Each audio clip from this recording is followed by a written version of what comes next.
গতকাল চট্টগ্রামে আইনজীবী সাইফুল ইসলাম আলিফের জানাজা এবং কবর জিয়ারতে যান হাসনাত আবদুল্লাহ ও সার্জিস আলম। সেখান থেকে ফেরার পথে সন্ধ্যে 7:30টার দিকে তাদের প্রাইভেট কারকে চাপা দেয় ট্রাক। এতে প্রাইভেট কারটির সামনের অংশ ক্ষতিগ্রস্ত হয়।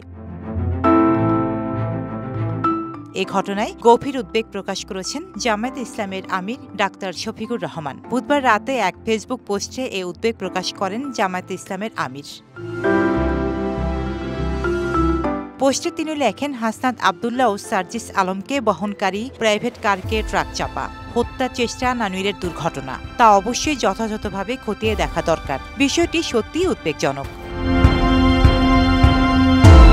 এদিকে সড়ক দুর্ঘটনার পর সমন্বয়ক আব্দুল হান্নান মাসুদ এক পোস্টের মাধ্যমে জানান, প্রাথমিক তদন্তে ড্রাইভার ময়মনসিংহ থেকে কক্সবাজারে মালামাল খালাস করে আসার কথা বললেও মাল খালাসের কোনো তথ্য পাওয়া যায়নি। অতীতে ভারতীয় কর্তৃক বাংলাদেশের শীর্ষস্থানীয় অনেক ব্যক্তিকে হত্যা করার নজির রয়েছে।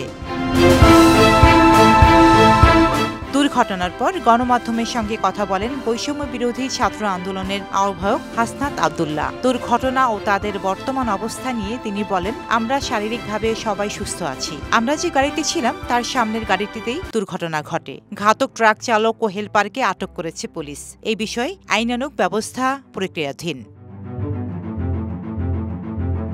ডেস্ক রিপোর্ট, সাম্প্রতিক দেশকাল।